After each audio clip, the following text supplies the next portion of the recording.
Hey everybody, welcome into the Weekly Wager here on 94.5 ESPN. Greg, Ben, and Josh. Today, Josh DiMaggio in for Jen Latta. He's going to help us out here as we look local. We expand out to the college football playoff, Heisman Trophy, all sorts of football to get to, and we prepare for Packers and Seahawks coming up Sunday night in Seattle. Gentlemen, welcome. The boys are back in town. Good to have you here, Josh. I'm excited to be here. I got a reputation to uphold. I'm 3-0 in my best bets. I've spent a lot of time crunching the numbers. I'm just trying to bring the people winners.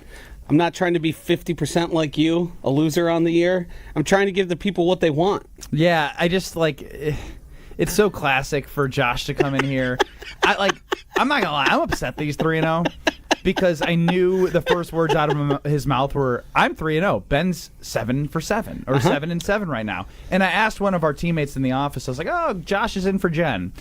At what point in the show will he take a subtle shot at me?" And we already hit it off the bat. I'm a little surprised you didn't throw shade in my direction because I've been god-awful in our that was bets. expected. Got off to a really good start. I was really gunning out hope that me, as more the number cruncher, more the combination feel guy plus analytical guy, would sort of weasel my way to the top. That has not happened here. I will say that the majority of my losses have come by like 1 point or 2 points. They've been right there. So credit Vegas, credit the people here at Potawatomi for establishing their lines and doing enough to get me on the wrong side of them. We will aim to make money for you. That is our hope here on the Weekly Wager. Whatever it is you Josh decide will aim to make money for you. We will try and get that done. We always start local, fellows. We need to start with Thursday night football. We need to start with Sunday night football. I am conditioned to the Packers playing on Thursday night football. That is not the case this week. So no prop bets to get here to with Packers and Seahawks. But Ben, the line has shifted a little bit. Started at 3. Now I see it at 2.5. The Packers are favorites to go into Seattle on Sunday night football against a first-place Seahawks team. Bit of a Jekyll and Hyde team. You could argue maybe the same for the Packers here. But let's start with the line itself. Packers getting 2.5 here against Seattle. Feels right. I mean, it's the right number. You got a team that I think as a bettor, people are going to see the Seahawks and they're going to say, hey, this is a team that's won 4 games in a row. And from a Packers standpoint, when you go on a Thursday night and just lose by a field goal in a tight game and in a game that they weren't able to get stops, they were still competitive. And I would say probably have been arguably, other than the Buccaneers who beat them, the most competitive team towards the Detroit Lions. So they're a better team, but maybe a team that we still haven't seen come together and get those victories that we've all been talking about against the Vikings, the Lions, the Eagles, the top 3 teams in the NFC. But both teams have a lot to prove in different ways. This is a game for the Packers that if they win, they prove even further, like, hey, we are a wild card playoff team that you don't want to see. And for Seattle, that NFC West is an absolute nightmare in terms of if Seattle loses and San Francisco and the Rams play, does somehow San Francisco get back in the picture? So a lot on the line for both teams. I think this game's really interesting because to me the Packers are far and away the better team and better at the most important spots. That's the quarterback and the head coaching position. The offensive play caller obviously being Matt LaFleur. The thing that makes me weary is Seattle has been a place of horrors for the Packers fans and many Packers teams. Last week, the Packers struggled with the noise and having to go silent count, and the offensive line wasn't on the same page for much of the first half. You had guys fresh off the street that were getting off the ball and getting after Jordan Love early on for an offensive line that's performed very well. You could make an argument that they'd be more prepared this time around, but the noise is going to be even bigger this time around. The home field advantage, I would say, is probably going to be even more for the Seahawks. Obviously, you're traveling west. It's not as bad as Seattle traveling to you, but I'm having a hard time deciphering, is the Packers team that we all expect them to be going to show up at any point this season fully against a good team in a spot you expect them to, or are mistakes and the quandaries they find themselves in seemingly every single week going to be the reason that they don't cover the 3 or even win this game? Yeah, the biggest thing that I see that from a Seattle standpoint, like obviously it's been well documented they were a team that they lost 3, then won 1, then lost 2, and they've won 4 straight now. In the 4 straight, they've held teams to 17, 6, 21-18, and that's where they're going to want to live because Mike Macdonald, and it's always weird with the Mike Macdonald thing, McDaniel thing. Mike Macdonald is a disciple of what the Ravens were able to do defensively. He was their defensive coordinator, and we've seen some hiccups on defense for the Ravens this year as he transitioned. They've won in ways that he would want to win in a tight, low-scoring game, able to score enough points but rely on the defense. Their point differential's like 15 this year. The Packers still have like a 60-ish point differential on their points for, 2 points against. So in order for the Packers to win this game, I think what Joshy said, getting off to a good start, not killing yourself with penalties early. Like, you don't want to be fighting from behind and giving, like, they have a good second. They have good playmakers on their team. Overall, they're not great, but they're coached well on defense. So if the Packers can be efficient on offense, I think that will bode well in not having to try and scrap back on the road in a tough environment. Over-under for this game is 45, and that's a kind of a common total here. You're looking mid-40s for a lot of games this weekend.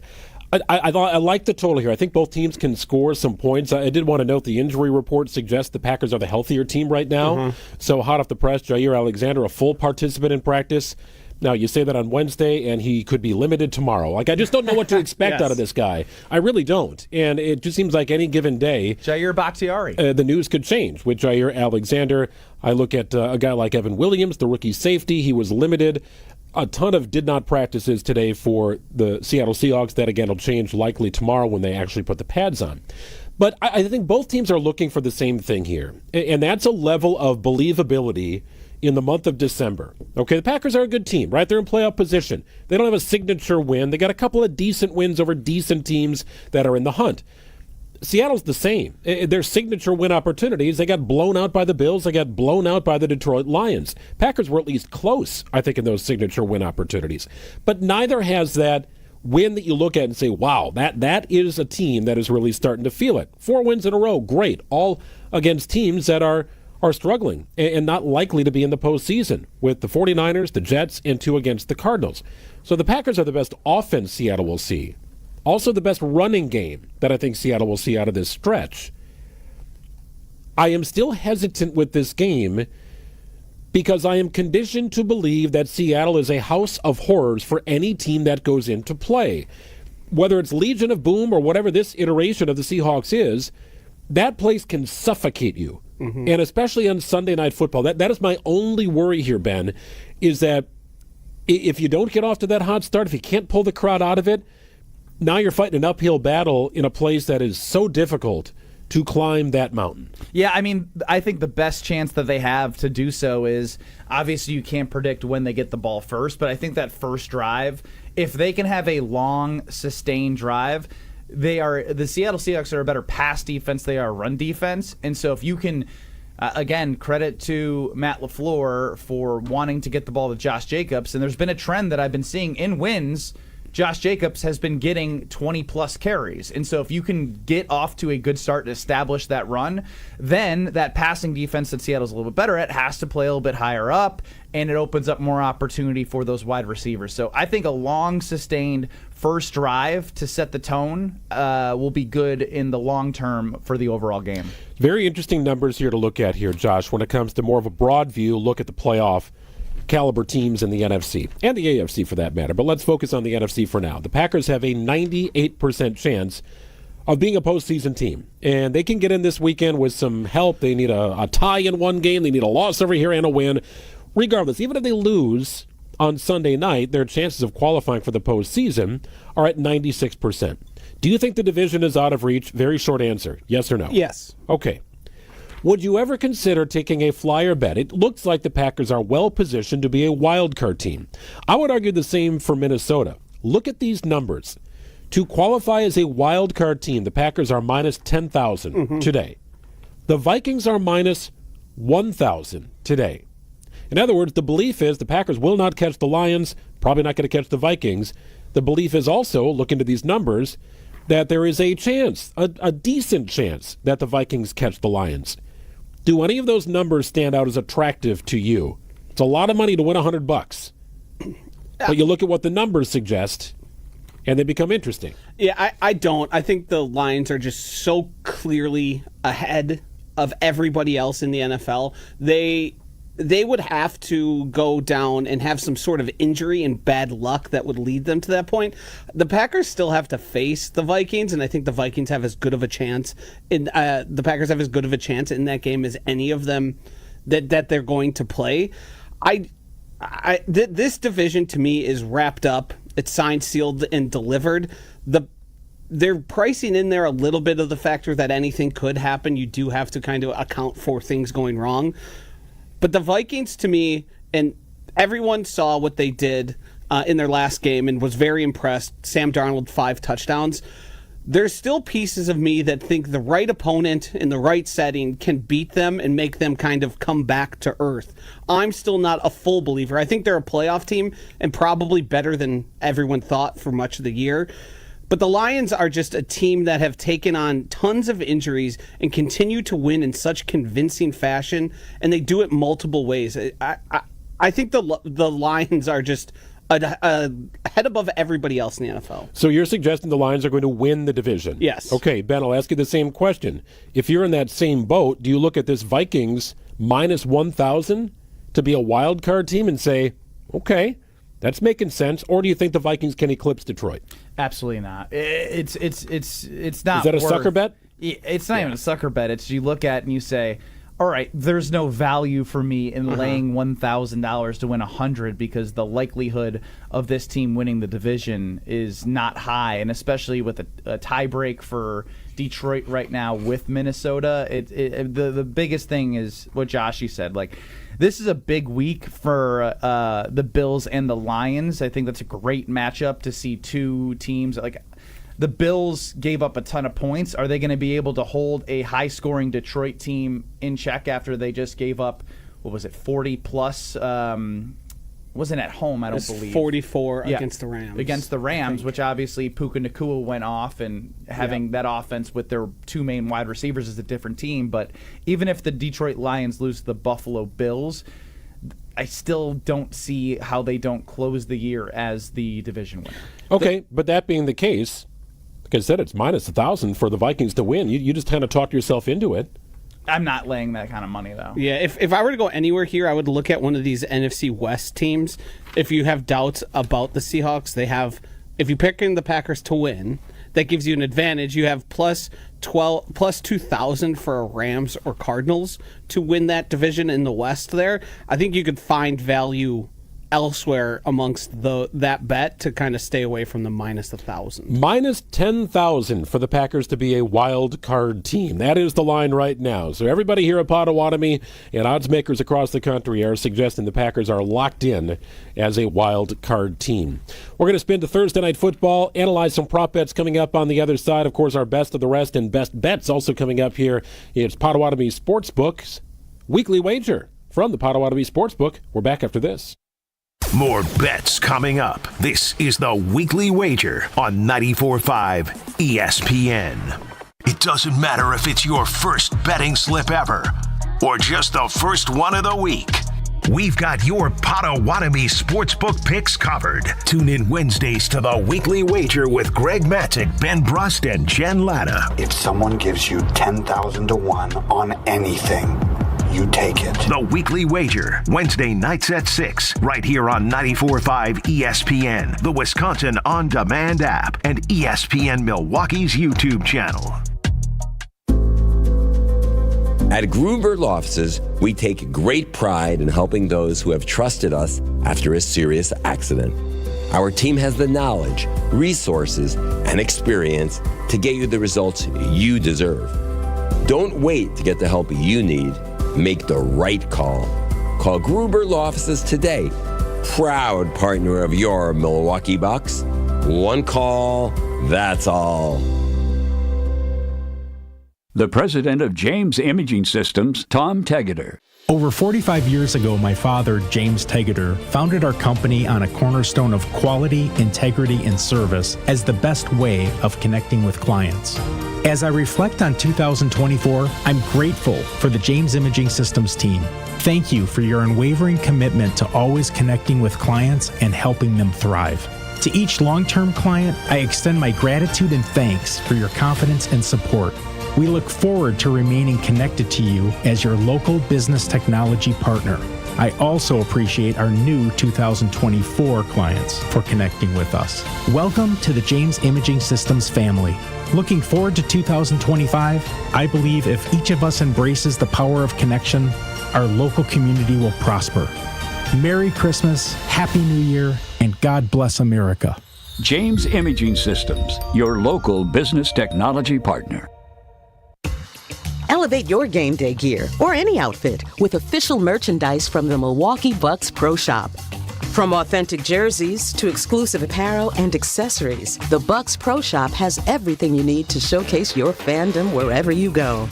Cheer the Deer to victory with authentic Milwaukee Bucks items. Visit us at the Bucks Pro Shop at Fiserv Forum or Bayshore Mall, or shop online at shop.bucks.com. Hey, it's Jason Wilde, and I have the perfect gift idea for you. A custom holiday gift box filled with all your Kringle favorites from Racine Danish Kringles. There's no wrapping needed, and this season you can try their newest holiday pastry, Eggnog Kringle, created to bring festive cheer to your celebration. Filled with rich, creamy eggnog and topped with sweet icing and a sprinkle of cinnamon, it's perfect for sharing with loved ones. Go to Kringle.com to order or call 800-4DANISH. Racine Danish Kringles, it's not just a treat, it's a tradition. Every day, Wisconsin's 600,000 family caregivers help their loved ones to continue living safely in their own homes. It's not easy. Each year, they spend an average of $7,000 out of their own pockets to provide this care. Wisconsin needs family caregivers, and they need more support. Tell your state lawmakers, Wisconsin family caregivers need a caregiver tax credit in 2025. Learn more at aarp.org/WI. That's aarp.org/WI. Paid for by AARP Wisconsin. It's WTMJ's Brandon Snide for Wisconsin Harley-Davidson. The holiday season is here, and Wisconsin Harley-Davidson has you covered. Now through December 28th, when you purchase any new Harley-Davidson motorcycle, you'll receive a shopping spree. See sales associate for details, only valid on new bike purchases. December is full of shopping treats. Follow Wisconsin Harley-Davidson's Facebook page and Instagram for more details, and be sure to check out WISHD.com. Wisconsin Harley-Davidson, your destination dealer. This is the Weekly Wager live from Potawatomi Sportsbook on 94.5 ESPN and at ESPN Milwaukee on YouTube.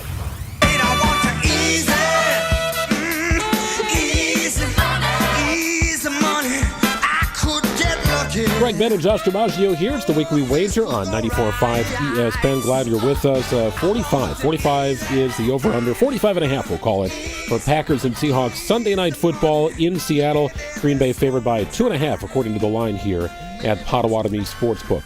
Of course, the NFL season, Week 15, kicks off on Thursday night. Rams and 49ers in a game that Seattle Seahawks fans will certainly be watching. The NFC West remains a little up for grabs here with, sometimes the Rams look like the best team in that division, sometimes the Cardinals. Now it's the Seattle Seahawks. The Niners have a small, and I mean very small, glimmer of hope to keep things moving here and keep their season alive. San Francisco, for what it's worth, is favored by 3. 49.5 is the over-under. I wanted to see if we could analyze some props, because there is some star appeal in this game, Josh, with the likes of Puka Nacua. You've got Matthew Stafford, Cooper Kupp, a name we all know. Juwan Jennings has emerged for the 49ers. But I see they might be leaning on Patrick Taylor as their running back, the former Green Bay Packer. Do we have a prop for Patrick Taylor? There is a rushing total. I didn't put them down because I don't blame you. They were kind of trying to hedge their bets there. I think there might have been a couple out there, but the status of Isaac Guerendo, former Wisconsin Badger, is up in the air. If he is healthy, then we probably won't see much Patrick Taylor at all. There is a chance he does get there, but maybe a reception or two on third down. Yeah, I love this game. It is the second highest total of the week altogether. So I'm immediately looking at, obviously, some of the anytime touchdowns you've got. Puka Nacua, who is fully healthy and is just one of the better wide receivers in the NFL right now. He's plus 107. Cooper Kupp is also healthy and plus 128 there. We mentioned for touchdown or yards. What are you looking at? For touchdowns, yep. Anytime touchdown. Yeah, plus money. Updated odds here for Josh DiMaggio, and I find this shocking. Puka's actually plus 112. Oh wow, climbed up a little bit. And Demarcus Robinson is plus 425. I always like to kind of get into the idea of what's going on with some of those deeper guys if you believe there's something there. At this point, this offense for the Rams functions through both Puka and Cooper Kupp, and it's really good environment. This team specifically is a really good environment to bet on if you wanted to look at overs on receptions and receiving yards for both of these guys, because the market is going to price in them inevitably taking some away from each other. But when you look across their typical box scores, you don't see guys getting more than 2 or 3 total targets in any given game, because every time Stafford drops back, he is looking there. The receiving numbers for both of these guys is Cooper Kupp at minus 117 is 60.5, and Puka is way up there at 89.5 for minus 107. On the other side, I find this very interesting. Juwan Jennings is up towards 69.5, which it's at minus 112. And then George Kittle is probably one I'm going to target in this one at over 59.5 yards receiving. We saw Deebo Samuel earlier this week tweet out, I'm not struggling, they're just not throwing me the ball, to which then he responded to his own tweet and said, I'm not blaming anybody, I'm just trying to tell it like it is. I don't know if that's the squeaky wheel theory and he's going to start seeing targets and usage, or if they're going to kind of put him back where he's been and not really much of a target. I think targeting both of these passing games on either side is going to be sort of how we get to this 49.5 number. And I wouldn't be surprised if it goes over, because we saw the Rams give up tons of points to the Bills. They did edge out that game, but the 49ers defense is not what we thought it was or expected to be. And Fred Warner said he's playing with a broken bone, and he has been for much of the season. I think you can obviously look at Garendo and you can look at Kyren Williams, but the passing game is probably where we're going to make hay. Kyren has kind of fallen off here, Ben. The passing surge in Los Angeles especially. Yeah, I mean, I still think when you look at these high over-under totals, right, if there's going to be points, there's definitely going to be red zone opportunities. And if there's a guy I trust in the red zone between Garendo and Kyren has just a nose for the end zone. So I would, if you're going to look running back, look at Kyren Williams.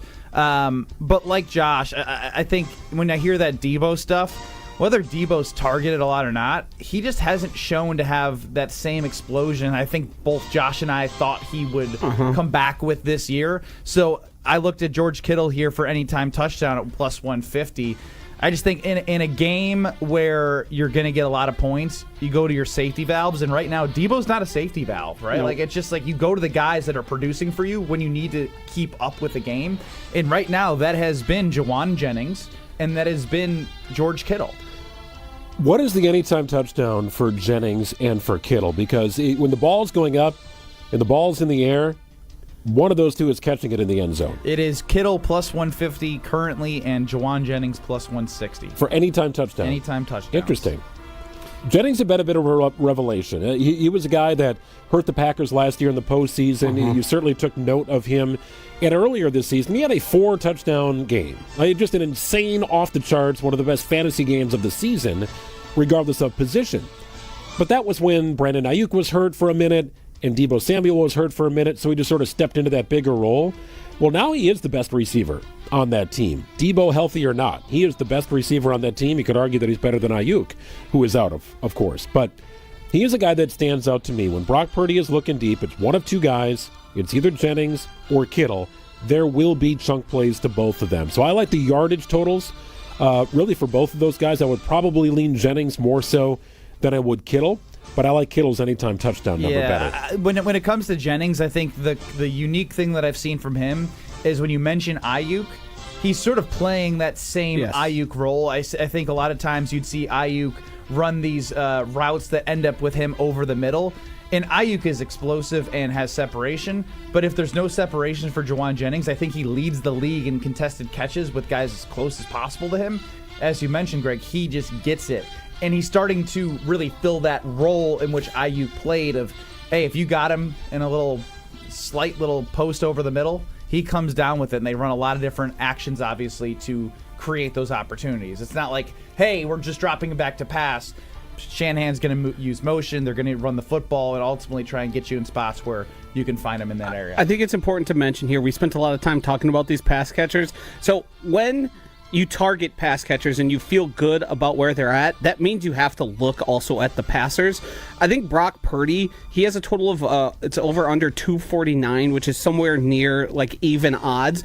If you were to ladder that a little bit and climb it and bump it up to 259 or 269, if you think Guerrero might be hobbled, how much trust can you have in Patrick Taylor as a feature back? You start looking at those numbers and pairing them with Kittle, with Debo, and the same thing applies for Matthew Stafford. His number is a little bit lower on each of those at 249.5 for Stafford. I think you can get him right around even odds. You have to match those players together and kind of tell yourself a story of the game, right? How the game's going to go. If you think there's a chance the game goes over, it's smart to target some of those TDs. Obviously, some of that is going to be luck. And then you have to look at receptions as well. And some of these longest receptions are also things you can kind of hone in on. George Kittle at 22.5, Puka Nacua at 25.5.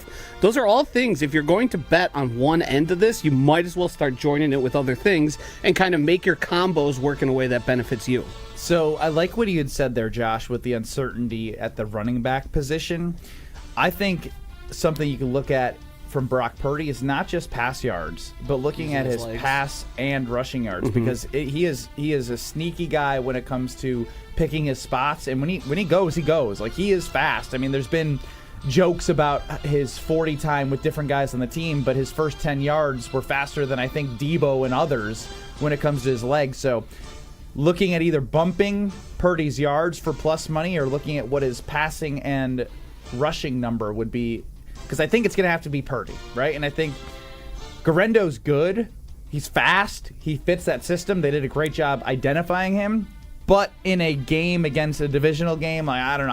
I like leaning on Purdy more than I do Guerrero. Yeah, this is a very interesting game from the standpoint that I don't really believe in either defense. It's reflected in the over-under total, right? 49.5. So instantly your mind is drawn to over. With the yardage totals, we see touchdowns, we see points. And sometimes those are stay-away games for me because I can't pick. I can't pick if it's going to be the run game that explodes, if it's the passing game that really blows up. I have seen a pivot away from Kyron Williams, not as the lead back. There's not a lot of competition for carries, but it's just more of an emphasis to get Puka Nacua and Cooper Kupp the ball recently.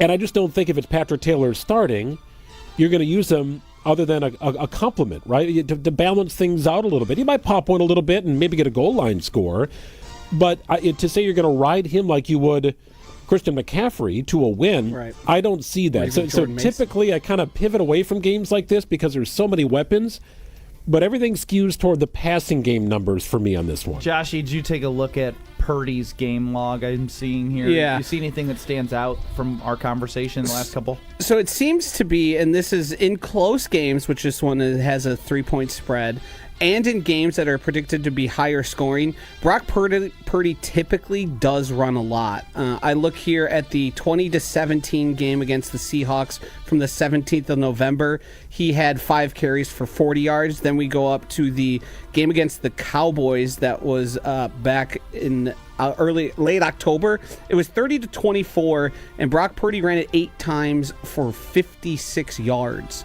So there is a use case here for if we think it's going to be back and forth, which the total and the spread would indicate there's going to be some of that. That targeting Purdy's rushing yards is a smart way to go here, and is also a smart pivot off of that uncertainty at that position. I say things Josh researches. There we go. We like it. So a lot of points tomorrow. 49.5 is the over-under. That is the second highest total of the week, only to be exceeded by the staggering 54-point over-under for Bills and Lions. Defense optional in Detroit on Sunday. That's going to be a fantastic game to watch. Certainly one you'd be interested in, no doubt. The best of the rest coming up on the other side, a little more from the NFL. Also want to take a dive into college football. We've got a 12-team playoff field set, Heisman Trophy coming up. Who are the odds-on favorites to win? Any sleepers that we like? We'll take a look at it after this. It's the Wager. We're back talking bets after this on the Weekly Wager on 94.5 ESPN.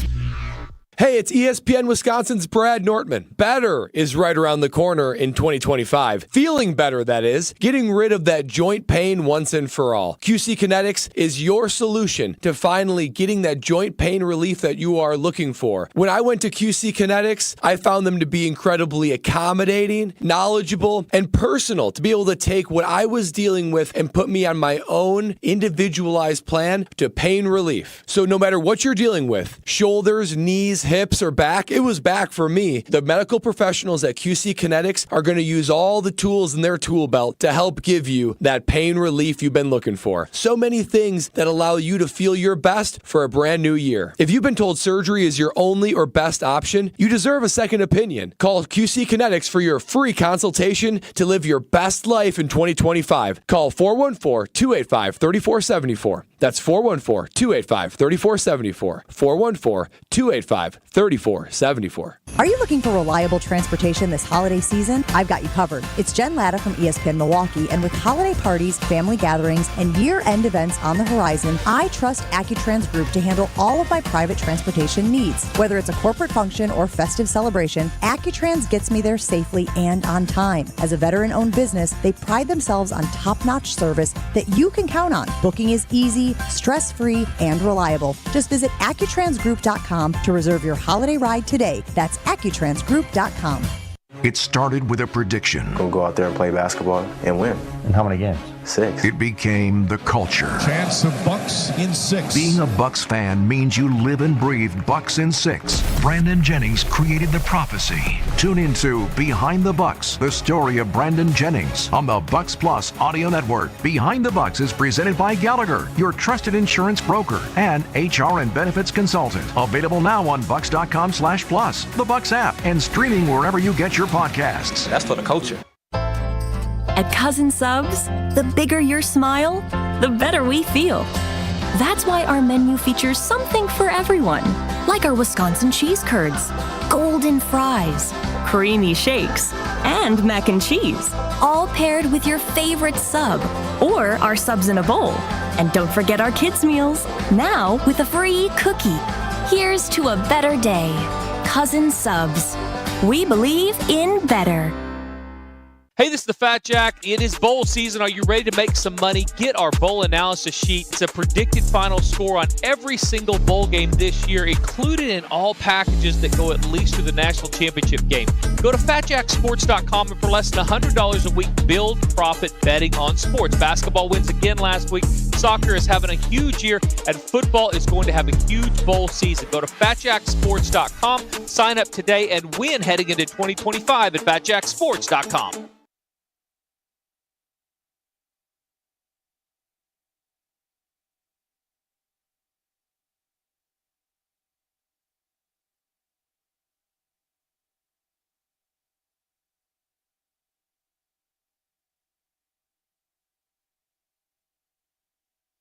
Tito's Handmade Vodka is America's original craft vodka. In 1995, Tito Beveridge built his very own distillery and put his life savings into it. Since then, he's won the unanimous Judge's Choice Double Gold Medal at the World Spirits Competition, the Chairman's Trophy for World's Best Vodka Tonic, and many others. Tito's Handmade Vodka is still made on the same land where he started it, all in Austin, Texas. Distilled from corn and gluten-free. Visit us at Tito'sVodka.com for recipes, videos, and more. Distilled and bottled in Austin, Texas. 40% alcohol by volume, namely 80 proof. Crafted to be savored responsibly. You're listening to the Weekly Wager live from Potawatomi Sportsbook on 94.5 ESPN and at ESPN Milwaukee on YouTube.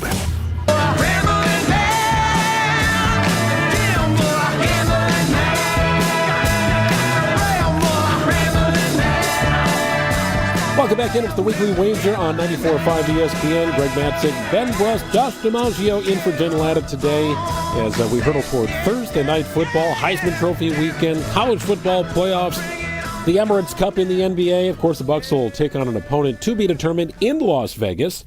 We should take this show on the road. We should be in Vegas next week preparing for the championship if the Bucs end up qualifying. Can we get a road trip together here? I don't think we need to. I'm in Vegas right here in Milwaukee. Oh, there you are. There you are. No need to leave Potawatomi Sportsbook. That's right. That's where we're located. Come and settle in. 2,000 square foot video wall. There's not a better place to watch sports in the state. No doubt about that. Great food from the kitchen. Shout out to the Bison Chili and great people here as well. College football has a field of 12 now for the college football playoff. I don't want to spend a ton of time on this, but it's something very new, something very different. We don't really have any historical precedent of how things look. There's no numbers to kind of fall back on here, Ben. There's no history unless you want to look at the individual schools and, how James Franklin performs in big games. He doesn't do very well. Maybe that's a knock on Penn State. But if you look at the field of 12 here, with 4 Big Ten teams, all sorts of big power conference schools, and then you see SMU sneak in, then you see Boise State sneak in, non-conference Notre Dame. Are there any numbers, any teams that sort of stand out? I mean, you can look at Ohio State, you can look at Oregon, you can identify the powers here, perhaps even Georgia as well. But do you like any other numbers for winning it all in college football? Well, do yourself a favor right now and just scratch Penn State off the list. The idea of them winning 3 big games is just out of the question. Scratching it off. Yeah, thank you, Joshy. You can eliminate SMU and Clemson. They don't have the firepower. And again, so Indiana, fun story. I don't think they have the strength. So you really look at the main 6, and it doesn't mean that they're the top 6 seeds because the 4th and the 3rd seed are the 3rd to last and the last odds. I really look at Notre Dame from a value standpoint. If you're going to play a couple of these, they've played their best football right now. And you want to pick a team that's playing good football. Similarly, like, it's momentum driven, and they have that. Do I believe they can get it done fully? Maybe not, but it's worth at plus 750 throwing something out there. Ohio State is a dumpster fire within the fact that they had a court case about a game. They're still thinking about a game that they lost 2 weeks ago, so I would scratch them out. I think Oregon and Notre Dame are the 2 teams that I eye because I don't believe in Georgia this year. Their defense isn't what they used to be. Carson Beck is injured, and he's kind of – I can say ass. Yeah, he's been ass. Yeah, go ahead. He's ass. In Texas, Quinn Ewers is good. But I'm not going to take a team with the best odds in a 12-team playoff because this has been the first year where the 12-team playoff actually makes sense because when you look at those teams that we just talked about outside of the further down on the odds list, you're like, oh, I can make somewhat of a case for all these teams, whereas in the past it was you pick 2 or 3 and you have a pretty good chance and you're likely seeing a team that's been so dominant that even in a 12-team playoff 1 year ago, 2 years ago, you're probably laying money on them to win a championship. So those are where I look at. I don't know how you feel, Josh. The fascinating thing to me here is the 5th-ranked team by the College Football Playoff Committee. The 5th-ranked team is Texas, and they have the best odds at plus 300. I'm avoiding them just because I don't typically want to end up with the favorite. The 2 you mentioned, Oregon and Notre Dame, make a lot of sense. The same thing that benefits Penn State here to be the 3rd best odds at plus 450 also benefits Notre Dame. By FPI and their matchups, Notre Dame is actually one of the favorites to end up. Obviously, they're doing different math than we are doing here on the weekly wager at Potawatomi. I think picking those teams, I like this right side here of the bracket I'm looking at. I do believe in Georgia to an extent, and some of that comes from experience and constantly being in big games. But the same thing can be said for teams like Oregon as well. Mm-hmm. I would dismiss Ohio State, Penn State, Tennessee just offhand. Oregon, Georgia, or Notre Dame, based on however you feel. The plus 750 for Notre Dame feels really nice, and it feels like they've ended up in a situation where they might sort of waltz in to the semifinals and then just have to win a couple big games when they need it the most. You could identify the path to a championship, right, and sort of figure out who's got the easiest path. It's a trap, perhaps, you fall into. Right. Most of these matchups are going to be against teams from out of conference. And with all the conference realignment that you've had, I mean, it's not like Oregon and Penn State and Ohio State have had these deep-rooted histories against one another. So it is kind of an interesting field from that regard. The reason that I like Notre Dame, and to piggyback your points here at plus 750, is that if they were tied to a conference, you can make an argument that they'd be a top 4 seed, right? With the opportunity to play in a conference championship game. Ben, you said it, hot at the right time. They've got one very much head-scratching loss on their ledger. It was enough to kick them down to the number 7 spot. But had they been tied to a conference, I don't think anybody would look at them and say there wouldn't be a good chance or better than good chance they would win their conference title, which would maybe buoy them into a top 4 seed. So I do think there's value here at Notre Dame. It's not a school I tend to cheer for, but I'm looking at the numbers here, and plus 750 is attractive to me. It may be more attractive than any other number. I think Oregon may be a close second here at plus 350. You got to put a little less money into it for your return. But nonetheless, I like the way the numbers stand out. I think the interesting thing you said there, the benefit Notre Dame has is not playing in a conference championship game or being aligned with one of those tougher conferences, but it also could be the thing that kind of traps us where we haven't gotten to see them in so many big games. They do have impressive wins, but you would have loved to have watched Notre Dame to have a real good feel about them in an actual conference championship game. So while they're benefiting from that, it does make me raise my eyebrows. But at 750, we are taking a stab at what I think is probably one of the 4 best teams as you look at it here. And then from that point, you're getting the 6 best odds. So why not? He literally just I think we literally circled the same area in Oregon.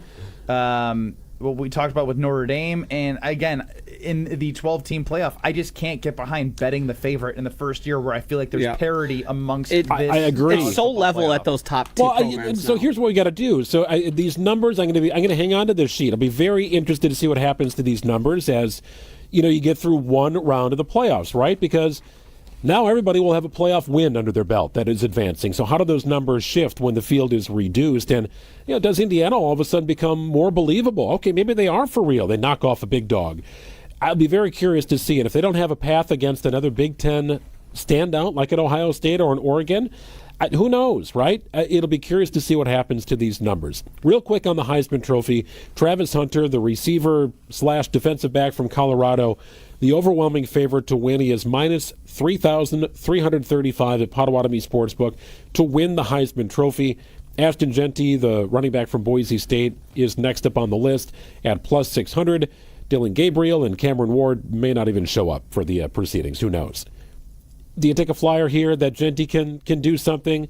Is the juice worth the squeeze on Travis Hunter, Ben? There's not juice. There's no juice. All the juice is actually within Travis Hunter. We have here minus 3,000. So is that an easy $100 to put $3,000 on it? It is, but I don't have that laying around to just throw on it for $100.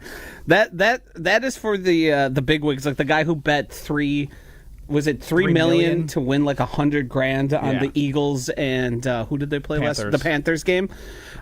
Genty's odds have actually dropped a lot, which I think is just them trying to level the field and kind of attract money on it. Did you see Hunter's last game? That's part of it too, right? I mean, if you want to talk about the final nail in the coffin of your Heisman campaign, he did it. The thing that always made me weary of Hunter, now I believe he was 40-1 at the start of the season. You could have got him for Heisman. The thing that made me weary was how unlikable is Dion in Colorado going to be. The thing is, Travis Hunter is very likable from an athlete standpoint, so he's not suffering what you would think, because there are like hundreds of voters, and a lot of them are just average people you would run into the street. Like they're somewhat. How did you get a vote? Yeah, they're somewhat just affiliated with college football. Some of them not really. How did Jen Latta get a vote? I think Travis Hunter is just going to cruise. And it's going to be the coronation that everyone's expected. That'll be, of course, this Saturday coming up, the Heisman Trophy presentation. College football playoff gets rolling with the championship on January 12th. Looking forward to that. Coming up next, our best bet. We need a couple callers here. Who is going to ride with us? Who is going to fade our picks for our best bets of the week? Jen is riding hot. Josh is undefeated. Ben is 500. I am still playing the game. That's about all I have to say about that. Check us out, 800-990-3776, 800-990-3776. We need someone to ride us and fade us. Give Chris a call. More after this.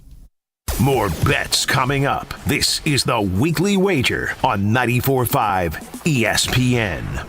It doesn't matter if it's your first betting slip ever or just the first one of the week.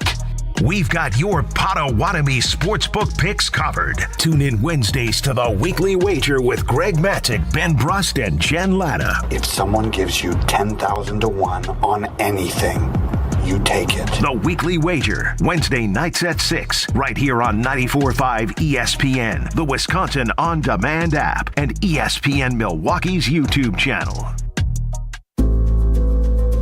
At Grunberg Law Offices, we take great pride in helping those who have trusted us after a serious accident. Our team has the knowledge, resources, and experience to get you the results you deserve. Don't wait to get the help you need. Make the right call. Call Gruber Law Offices today. Proud partner of your Milwaukee Bucks. One call, that's all. Football season. Best time of the year and my favorite time of the year. This is ESPN Wisconsin's Brad Nortman. On game days, my favorite teammate is a cold carbless in my hand. Premium cocktails in a can made right here in the great state of Wisconsin. Maybe it's when I'm at the tailgate ahead of kickoff or getting ready at home for the game. Carbless is there. Zero sugar, zero carbs, and gluten-free. Carbless features classic cocktails like margarita, Paloma, and even Moscow Mule, and vodka cocktail flavors like cranberry, lemon, and peach. Find it on your next grocery trip. Carbless. Less is more. When the power goes out, your life is disrupted. Heat, air conditioning, refrigeration, phones, all gone. Be prepared for the next outage with a Generac home standby generator. After sensing a power outage, a Generac generator automatically restores your home's power, whether you're home or away. Power your life with a generator from Adams, Wisconsin's #1 rated Generac dealer. Adams provides sales, installation, maintenance, and 24/7 service from all locations. Learn why Adams is your best choice in providing power peace of mind. Visit adamspower.com today. Panic strikes as you realize on Wednesday that Thursday is your anniversary. The reservations being secured. We'll see you at 8. The gift being purchased. Yeah, you've got this. Just like Associated Bank's got you with early pay up to 2 days early on direct deposits. So even though they call you Last Minute Lisa, we'll make your last minute scrambling a bit easier. You've got this with early pay from Associated Bank. See associatedbank.com/checking or ask a banker for details. Member FDIC. Seems like gift season kind of snuck up on us, but Fleet Farm's ready to help. For the griller on your list, the Pit Boss Sportsman 500 pellet grill is now $249.99. For the pizza lover, the Biaggia pizza oven is just $79.99. Plus, Milwaukee deal days are happening all week long. So save on the hottest Milwaukee tools, like the N12 2-tool combo kit for just $99. Stop in soon and wrap up your gift list at Fleet Farm, home of the best prices, guaranteed.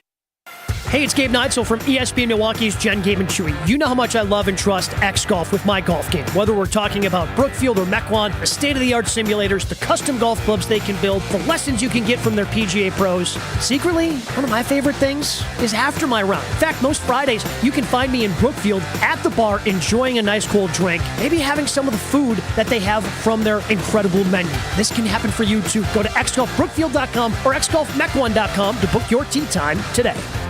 Brighten up your home, workplace, or event with flowers and trust Welke's Milwaukee Florist to be your local florist. Welke's is family-owned and has delivered beauty for customers and businesses for well over 100 years. Join Welke's Flower subscription so your home is always fresh, or discover the benefits of creating a corporate account and leave the work to them. Welke's Milwaukee Florist has locations in Elm Grove and at 56th and North in Milwaukee. Go to welkes.com, that's WELKES.com for more info and to place an order.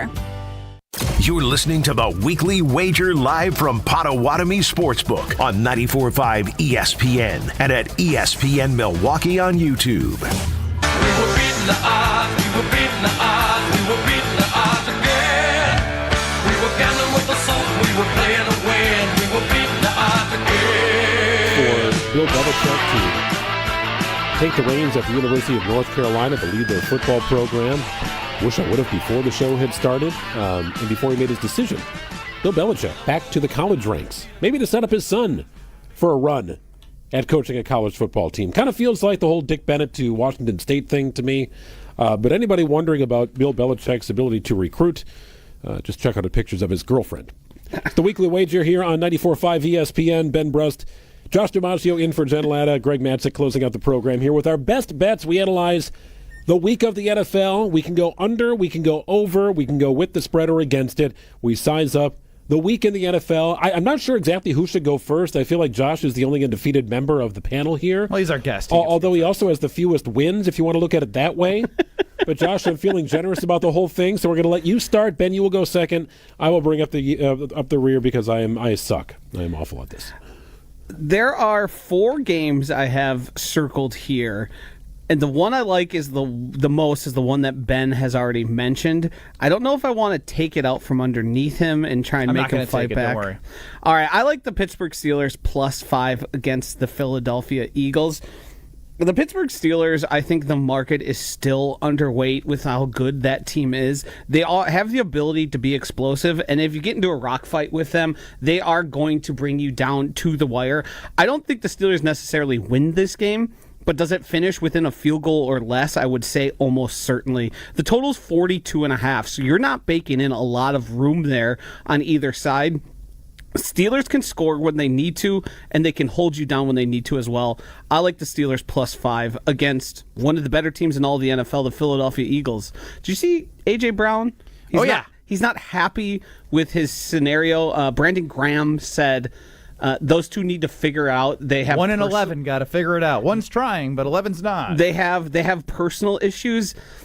We've all been waiting for the shoe to drop for the Eagles, and I don't think it really is fully ever going to until probably they lose in the playoffs. But I do think there is enough noise and enough confusion there that a game against the Steelers, a good head coach, Russell Wilson's playing well, I like the Steelers +5 against the Eagles.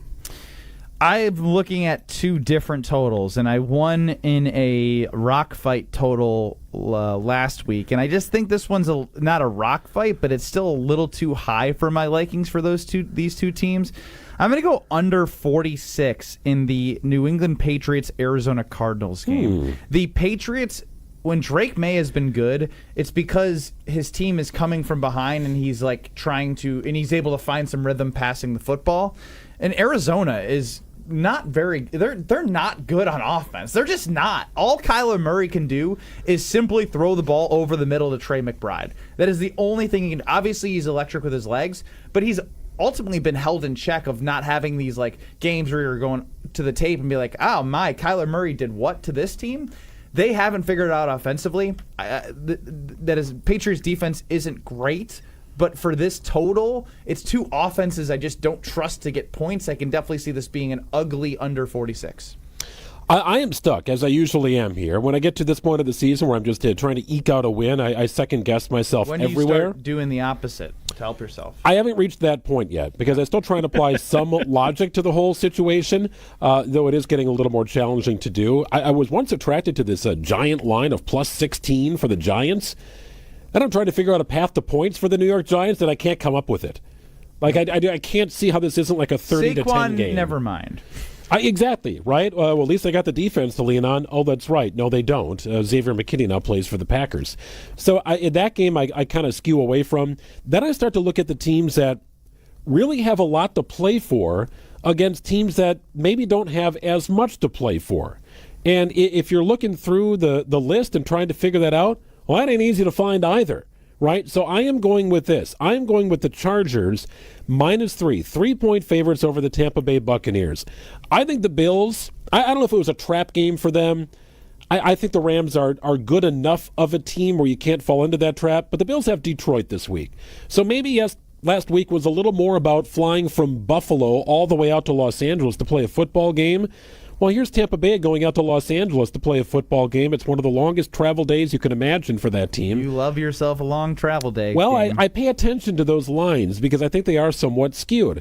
I also just think the Chargers are a little better defense right now than what Tampa Bay can bring to the table on offense. So I wouldn't say I love it, but I'm going to take the Chargers here, -3. They will cover and beat the Tampa Bay Buccaneers. Nothing like trusting a guy for his best bet that says he doesn't know if he loves it. It's kind of where I've been here the last several weeks. I have really loved several bets that I have fallen short on. If you love the Packers at Jacksonville, and that one exploded. If you love the bet too much, that's probably a good idea to probably stray away from that when you're novices like we are. If you're convinced something's going to happen, you can almost assuredly make it go the other way. Another one I had kind of circled here was Colts +4. What do you think about that? It's interesting because the Broncos are a good story, but I kind of like the Anthony Richardson, don't know what to expect +4 type thing. I think that's the side I would bet. I don't like laying points for Bo Nix and the Broncos. The defense did regress, I think, last week a little bit, but It's just an intriguing line. If I was going to take that game, I would take the points. I really would. You did over 44? Or will you No, take, we're talking about the spread. You just go on the spread here. So you like Indianapolis in that one. Yeah, I like the plus the points there. Interesting. The other one I circle from a total perspective is when I see 47 for the Dolphins and Texans.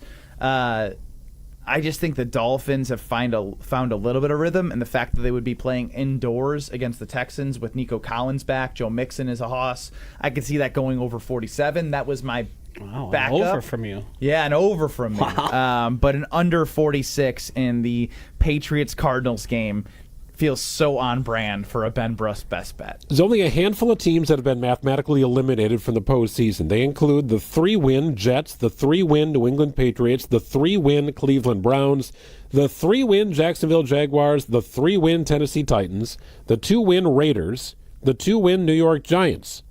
The Chicago Bears, believe it or not, are still alive at 4-9, although they're knocking on death's door here. One more loss and they're out. And really, I think if a couple of the teams win, they could be eliminated.